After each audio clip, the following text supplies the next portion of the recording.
Welcome to the Working Moms of San Antonio podcast. We're your hosts, Erika Radis and Marie Lifschultz, a realtor and lender here in San Antonio, but most importantly, we're working moms just like you. This podcast is all about creating a space where we can come together, share stories, and learn from each other.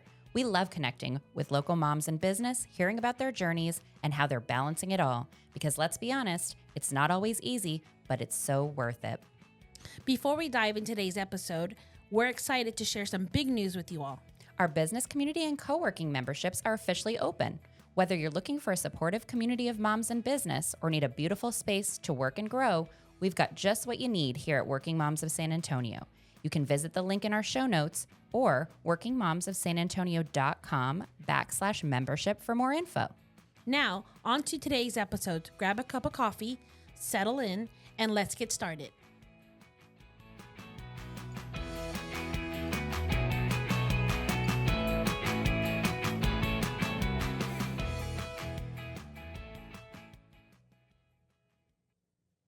Welcome to this week's episode of the Working Moms of San Antonio podcast. Today we are here with Holly Kai of Envy Hair Studio, and I'm going to turn it over to her to talk about her business and all things hair. Yay, hair! Hello. How are y'all doing today? We're Good, doing well. Good. I'm just a little bit nervous, but I shouldn't be because I talk with people all the time. But I've been doing hair now for probably about 35, 36 years. Going to be turning 56 in a couple weeks, so it's been doing it since I was 19. So you do the math because I'm not good at math. Long time. Long time, but I've always loved hair it. Trends Oh, yes. Over the years, so many. And what I wanted to say was that when I was little, I always wanted to be a hairstylist since I was a little kid. And I remember watching these Vidal Sassoon commercials that would come across the TV, and I would stop in my tracks and just watch them. And I was like, I want to do that someday. That is so cool. And just the way he made the hair bounce around and flow and everything, I just thought that was so cute. So that's what I want to do. And I love smell of shampoo, so that's another big works. thing. Yeah, and I'm in it all the time. Yeah. That's a perk.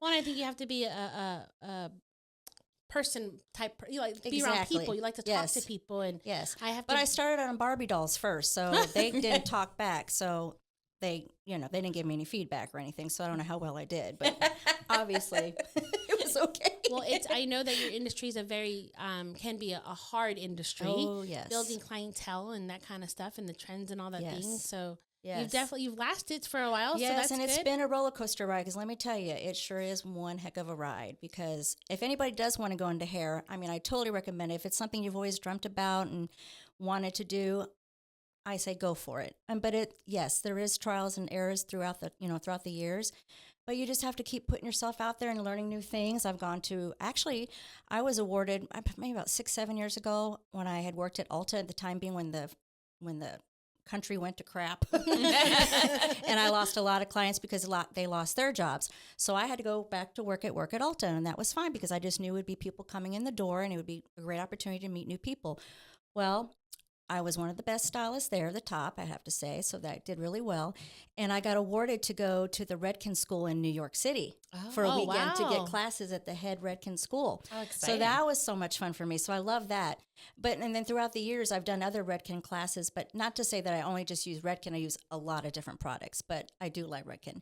And so like I said, yes, you have to follow up on all the new trends and everything, especially now that Facebook's out and all the other social media. I'm constantly looking to see what other hairstylists are doing, who's putting what out there, what are the trends that women like to want to see and do. Yeah. Well, it's kind of like our industry, Erika, where you have so many people and there's so many competition out there, so you have to kind of learn on how to do that. For sure. Okay, we're gonna wait. Holly, your hair's sticking up. I know.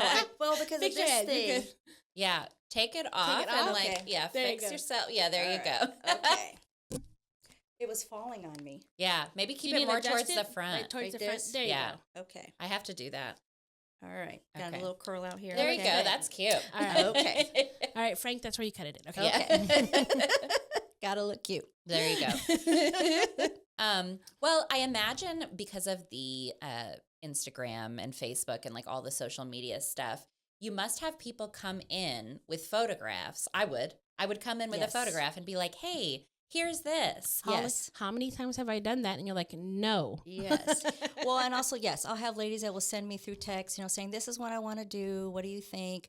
Or a lot of them are just real like, I want this. And I'm like, well, I have to see your hair first. So I love it that you would I would prefer that you come in to do a consultation, but if that's not possible, that's fine. Then we can always do it through text by you sending me what your hair looks like now. And then I can kind of like see, okay, this is where she's at. Then I'll usually ask a couple questions like, how thick is your hair? Or, is it dry? Do you use a lot of products or flat irons or whatever? Sure. I just ask all the detailed questions that I think that I need to know about their hair. And that way I can have a pre-set notion of what they're, before they come in. Yeah. If not, and I also I thought about this a couple weeks ago, if not, we could always do FaceTime too now. Yeah. I could always do, and I did have a lady, she sent me a video actually of her hair. That makes sense. And that was perfect because I was able to see it and to see all the new growth and whatnot and then go from there. And then we just talked about, okay, this is the steps that we're going to need to take to get to this. Yeah. Yeah. And that's usually, normally you have to go through a process if you're wanting to, especially if someone's really dark and wants to go blonde. That can be a process. Yeah. Sometimes women don't understand that and they want it instantly. But for the integrity of your hair, we really need to take the following steps. But Holly, on Instagram, it happens like Well, right then and there. But that's filtered and that's all fixed and everything to Yeah. look pretty. Yeah. And not everybody's hair starts at the exact same canvas. So think of it, you're painting a wall. It might be blue and it might be white. So it's going to look different on the blue than it is on the white. So sometimes you have to fill it to get to the color that you need to be.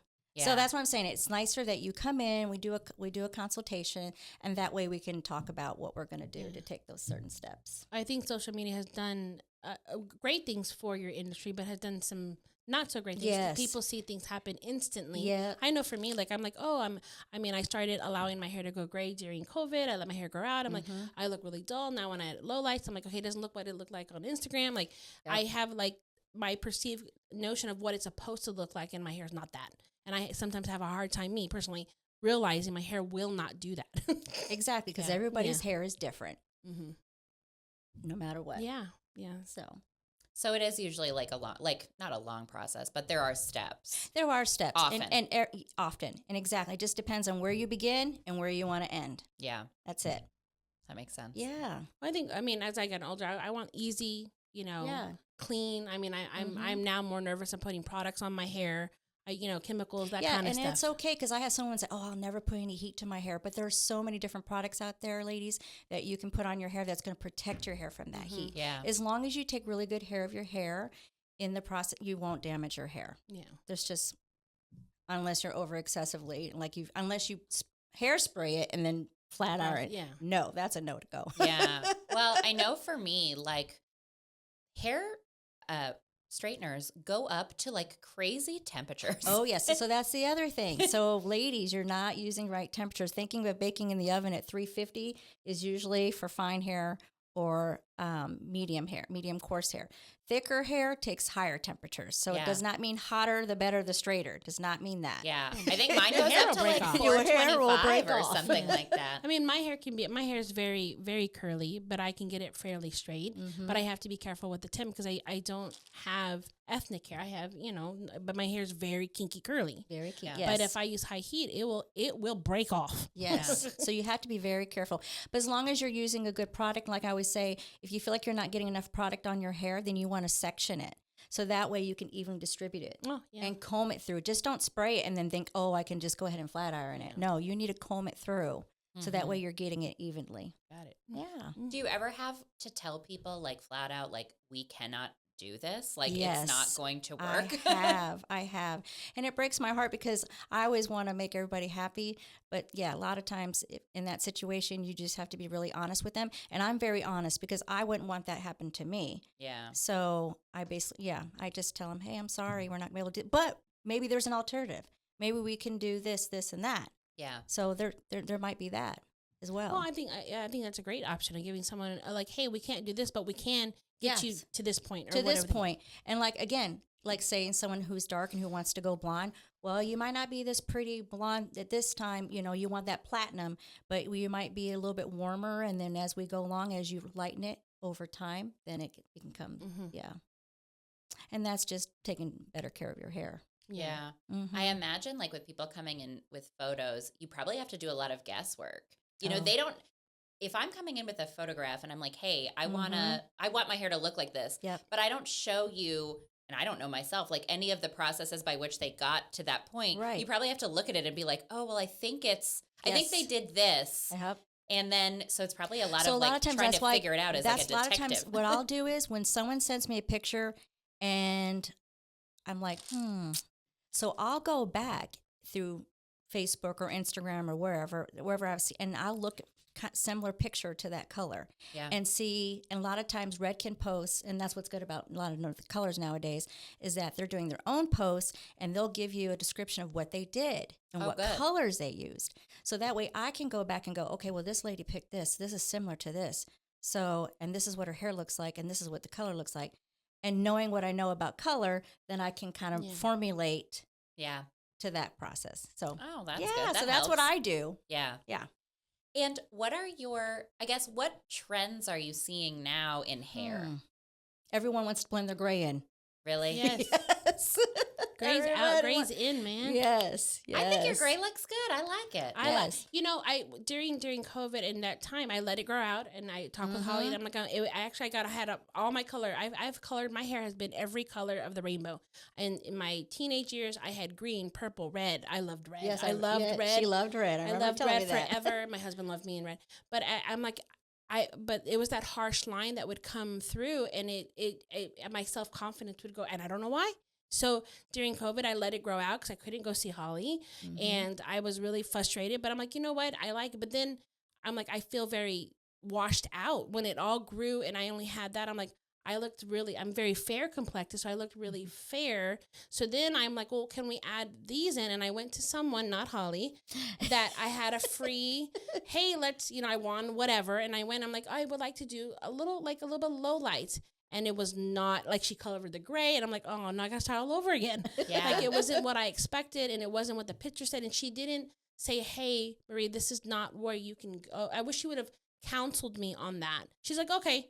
And then it was a very... Whatever you want. Whatever. Whatever you want. I would have preferred someone to tell me like, hey, that's not realistic for your type of hair or your color or whatever. But this is what I can do.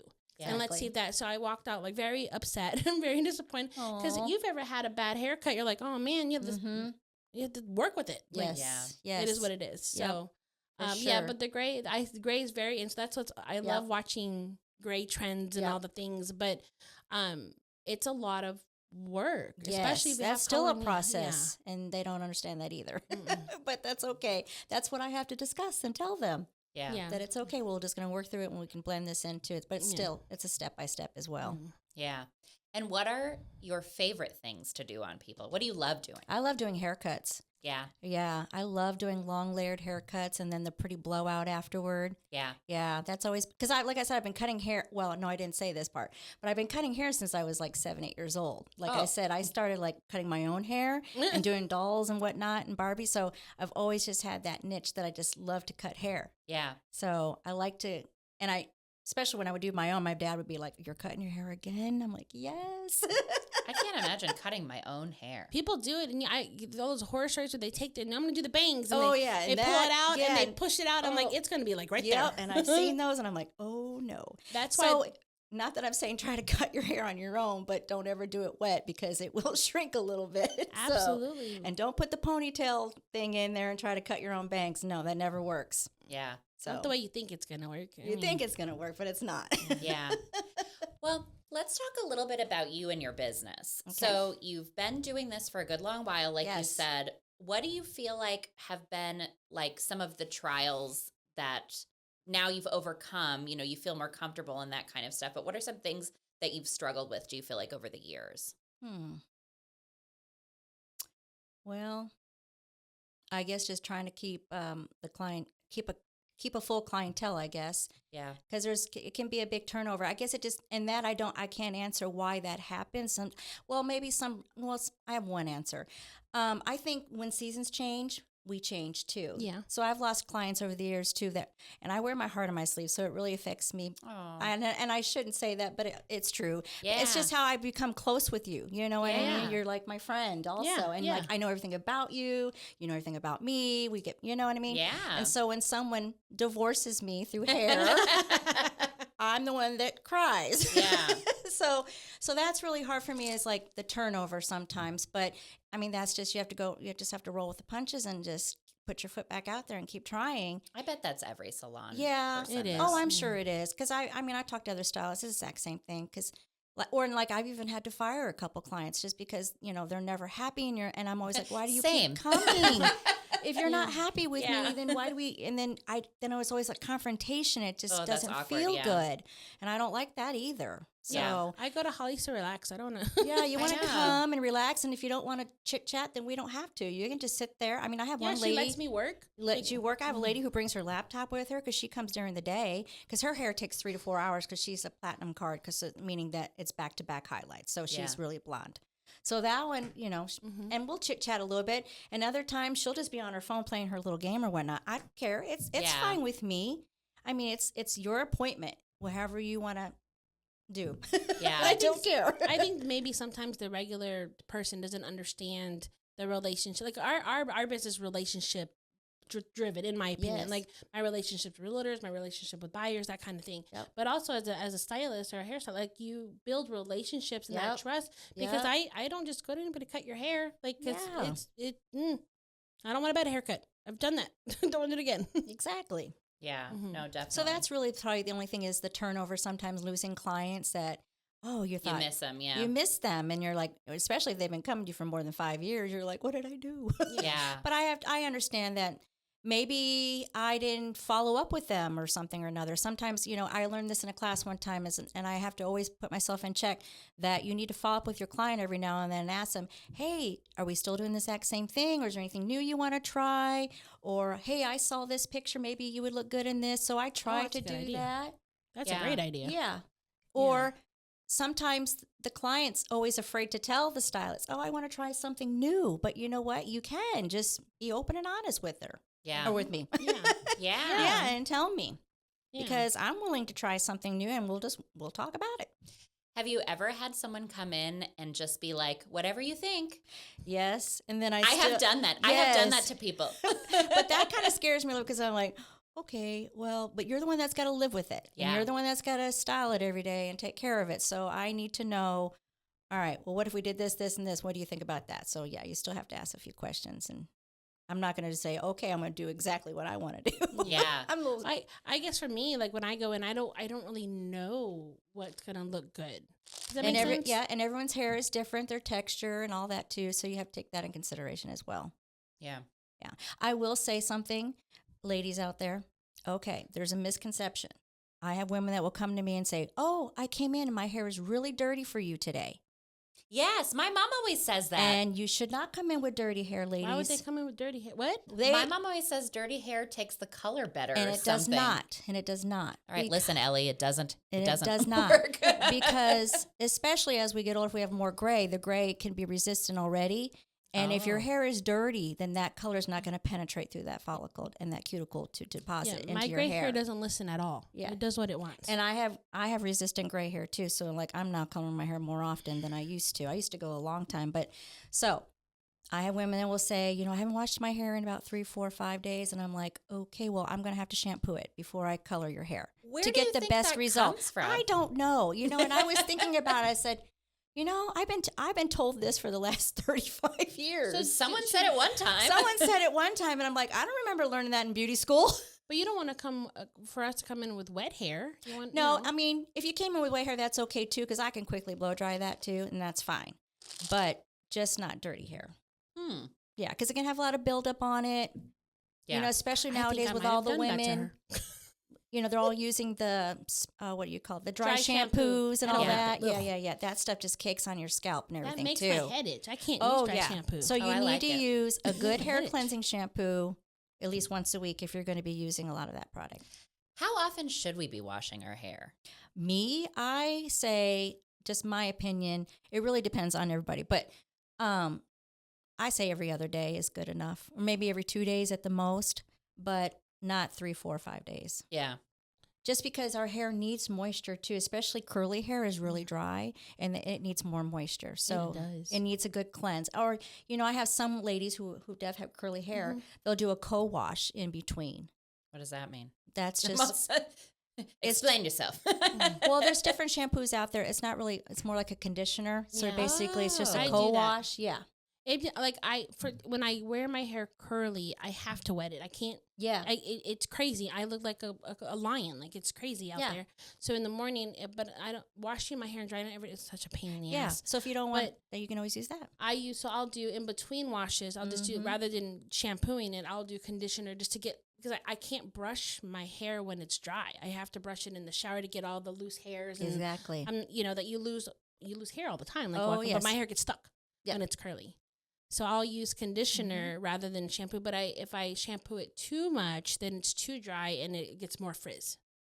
And some people with fine hair, if they wash too much, it can be too flat. Yeah. So you just kind of have to find your balance. But definitely if you're going to go get color done, you need to wash it the day before. I that's my preference. Yeah. Because then I know we're going to get a better result. Yeah. My daughter is 13 and thinks she knows everything in the world. Yes. Oh, yeah. Especially everything like beauty related. And so she told me that she has trained her hair where she only will wash her hair once a week. And she has pretty thick hair. Like it doesn't look greasy or anything, but I'm kind of like, skeptical. But is that a thing? Can you train your hair to need to be washed less? I've never heard of that. Really? Maybe the oil glands don't produce as much. Yeah, because you're not stimulating it enough, maybe. I don't know. I don't know where she hears any of this shit, but it's she on the soul. I mean, my son will say same thing. Because he has curly hair like I do, and he's like, can't wash it every day. I'm like, you work out every day, and you're out on the field every day. You get turf in your hair. Wash your head, or I'm gonna be in there helping you. Because it can start smelling too, because of the sweat and everything. Yeah. So and he's like, well, no, my on whatever Instagram. I'm like, no, if you sweat and dirt, you're in the field that he trained on is turf, so you get turf stuff in your hair. I mean, I imagine, if you're working out and stuff. Like, when I work out, I wash my hair every day. Otherwise, I'm probably an every other day kind of person. Yeah, I'm every day or every other day, depending on how hard I work out. Yeah. And get I sweaty. tried when I was coloring my hair on a regular basis. I had told you, like, I was getting frustrated because I had to see Holly every 6 weeks, and it was getting expensive. So I'm like, okay, I'm going to try washing it a little bit less. So I would go 1 or 2 days, then like wash it, because I didn't want to lose the color as fast. So that did, but for me, it made my head itch, and I felt like my hair was getting greasy when I waited too long. So I'm a every other day type person. Yep, with washing. So I guess the answer is it just depends on your hair. It just depends on your hair. If your daughter's not having any trouble, not greasy and not itchy, and it doesn't smell. She doesn't get oily at the roots or anything at the top? I don't know. No, I don't know. I mean, she does so she'll wash it and then she does some kind of like a blowout style or like whatever she does. And then, maybe the next day she curls it so it looks some kind of way. And then maybe the next day she'll put it in a pony. Like she does like a series of things where like you don't notice it as much. I'm sure it is. Honestly, once a week, your hair is freaking greasy. Like, don't tell me it's not. Yeah, I'm she's not smelly or anything. But, yeah. But, like, she does these things to, like, disguise it. And I'm like, okay, that seems like a lot of work. See a lot of people. Just wash your hair. Yes. I have to say, when I straighten my hair, I can go several days without needing. I feel like I don't need to wash it. It's when it's curly. Yes. I feel like I need to wash it more. Yeah. Which doesn't make any sense. And a good conditioner. A good conditioner. Or a hair mask every now and then is good also. And, how often do you have to do that? I say for curly hair, maybe once a month. Yeah. Well, and then again, it just depends on how much curl you have and what type of curl you have. Yeah. I mean, everyone's different too. Like I feel like my texture, if I put too much, it weighs my hair down. I only do mine once a month. Yeah. I just do it in the shower when I'm shaving. Yeah. That's it. Quick and easy. Yeah. We're coming up on winter time, and so everything's going to be really dry. What do you recommend for, because like I know mine gets like super like staticky and whatever, because like the heater's on and all that stuff. What do you recommend for keeping some moisture in your hair? Well, if I was to recommend one product, I love my leave-in conditioners, and there's a couple of ones different out there. So like Redken has one, Pureology has one. It's just a leave-in spray, but also they have a lot of different benefits to them as well. So they can have heat protectant in it, it can have color protectant in it, it can have moisture protectant. It has everything. I mean, so Pureology has like 21, and then Redken has another one that's 25. I don't know what the 4 different ones are, and you'd have to read that the white back bottle of I got yes. from you? Yes. And that one smells like roses, and it smells so good. It smells so pretty. And then, like I said, there's all different brands out there that have leave-in conditioner that's one thing I would recommend because it would help with the hair, especially this kind of change of weather. Yeah. And the frizz. But also, like, again, when you say with frizz, like if you were going to blow dry it and you want to seal the cuticle down, so you want to angle your blow dryer so you're blowing your hair down. If you blow your hair out real wild, that's going to blow the cuticle out, and that's what makes your hair frizzy. Oh. So like blowing it upside down, like we were taught, Yes. we should not be doing Blows that. out the cuticle, so that's why your hair becomes frizzy. So you want to do it with the blow dryer going down with a hair shaft, so it seals the cuticle and defrizzes it. And then there's other products you can put on your hair for that too. Is that you spray it, comb it through, and then blow dry it down so it seals it and smooths it. What do you think about oils? Yes, there's all different kinds of oils for different types of hair too. I know that's a big thing for curly, like for oils. curly. And like I said, I've not found one that I like a lot. Either I put too much, or it just, like everything I feel weighs my hair. And down. I really haven't found one in particular that I really like either, because I usually just what clients will tell me, oh, I've tried this one, so I'll try what they're trying. And I have like 50 million of them on my counter. I'm like, that's the biggest thing. I wish they had like a trial size or a sample size that you can order. No, I have tons of the like bottles, because you have the, you can't return them, because I'm like, that didn't work. So I have tons of curly hair product on my house. Yep. Donate them to Holly. Same thing. I got it. Try these. Yeah, I guess there's like different issues or whatever for curly hair. I know you've talked about too, like getting curly hair, specific curly hair cuts and different things like that. There's all different things you have to think about. I remember growing up, and my mom, she cut my hair. Like I had very, very long, and my hair is not thick itself, but I have a lot of it, and I didn't realize that until someone's like, you have a lot of hair. And I'm like, I do? Yeah, but I do too. No, my mom would have a hard time finding someone to cut my hair as a child. So she just always just trimmed the bottom. And we never wore our hair down because she was always afraid of us getting bugs or. So our hair was always tightly bound in a braid or in a ponytail. Like she didn't leave it loose. So I'm not used to leaving my hair down. I can't do it. I still can't do it as an adult. So I always had trouble, and because my hair feels like a triangle, like when the way it grows, and it's just different. And as you age, or as your hair changes for curly hair.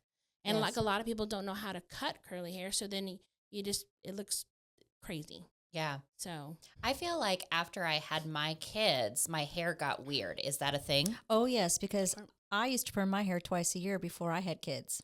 Really? I had straight as a board hair all through childhood. It was great. And teenage years. And then after I had Chloe, my third baby, my hair went curly. Really? Yep. So your hair does change as you get older. Now, I'm not saying your straight hair is going to go curly. Can't say that. But mine did. Yeah. Yeah. I mean, your texture can change. It can go from oily to dry. It can. Is it from the hormones, do you think? Yes. Mm-hmm. Yeah. Mm-hmm. Same with our skin, our nails, everything changes. Well, I know that as a chick, my hair was really like a light brown. Like I had blonde ends. And then when I hit puberty, my hair got dark. Yep. Yeah. Like, there's like almost with my hair. They're like, yeah. did you color your hair? I'm like, no, it just 1 year it just got dark. Because my hair was like a light medium brown when I was younger, and it went dark brown as a teenager. Oh yeah, I have pictures to prove that. I did not like it. That's why I went blonde. I love color. I love all the color. I do. I love color in hair so much. It's so much the funny fun. thing. As a hairstylist, I was so scared to do all those funky colors. The most thing I've ever done is put maybe a few purple or pink strips in it, but that's about it. Yeah. Yeah. I'm not an overall. Oh, I loved, man, red was my favorite. Red was absolutely my favorite. I loved having red. And I remember I did this when I got this white streak or blonde streak in the front. And then I said, they used to call me, my brother-in-law would say, hey, you look like a skunk. You have this white streak. And I'm like, I love it. Leave it alone. And then I'm like, you cursed me because that's where my gray hair came in. The universe was like, you wanted this, right? Wanted this to work with it. Yep. How funny. Oh my God, that is funny. Well, Holly, can you tell us a little bit about what are some of your favorite things about what you get to do? What I get to do, I love about is that, especially if, someone who has asked me, I want to try something new, and we've talked about it, and I'm like, okay, let's do that. And it makes them really, and let me just say this, I've actually made some clients cry before, and and that just makes me so emotional, just because they came in, maybe they came from another hairstylist and wasn't working out. And like I said, we had a great consultation. We did the service, and they just started crying. And that's what makes me feel good, is like, if I've touched someone in that matter, that makes me feel good. I love that. And just every day, just being around my clients, just having the conversations that we have, Yeah. I mean, I learn a lot from them as Yeah. well. Yeah. We talk about everything and anything because I can be your therapist or your counselor. Yeah. I mean, I've been told a lot of secrets. It's so Everything's true. confidential. Yeah. But you tell your hair girl everything. I do. Yes. Yeah. And that's what I love about my job because I love to talk. So, and I will talk to a stranger in HEB. So that's what I love about my job is just having that connection with people. Yeah. Because like I said, I've just always been a people person. Well, So that's what makes me happy. your hair is very personal. Like it's something that's it's part of you, obviously. And I realize even in men, my boys, their hair is very important to them. Yes. And it does, like, so when you have your hair done and it looks nice, you do feel good about yourself. It's kind of like your teeth. When you have you Yep. smile, when your hair looks good, it's a good day. Yep. It's a good hair day. That's what a lot of people say. Yes. How's your day? It's a good hair day. It's a good hair day. Yes. Yeah. Oh, I love that. That's so cute. And then lastly, will you share with our listeners how they can get a hold of you to get some of these hair services? Yes. So if you mention this podcast today, I'm going to offer 20% off when you come in for your first service. Ooh, that's good. So especially because the holidays are coming up, so I'm booking, and I'm pretty much open. I'm going to work every day if I need to. So, and also I work late evenings. So if you work till 5, 6 o'clock at night, I even had someone the other night, Sarah, that's in our Working Moms group. She came at 6 o'clock and got her hair done. We were there for about 3 hours, but I'm willing to stay. I'm a night owl, so you can come anytime you want, as long as it's after 12. Especially if I have to stay at work the night before really late. But I'm at Salons by JC, which is at 281 and 1604. It's actually next to Best Buy and the Main Event. So I'm right behind the First Mark bank there. I have a studio inside there. And like I said, you can come during the day if you want to bring your laptop and work with me while I do your hair, or you can come at night after work, whatever your preference. I work Saturdays as well, so that's by appointment only. So you can also text me at 210-900-5003. Perfect. Well, we'll put all of that in the show notes of the podcast so people can have all of your information. And thank you so much for being on. This was so fun. Thank you. I had so much fun. And trying to get you on the podcast. Thank you. Thank you. I really appreciate it. Of course. And then just really quickly, I will thank our listeners for tuning into this week's episode, and we will catch you guys next time. See you guys next time. See you next time.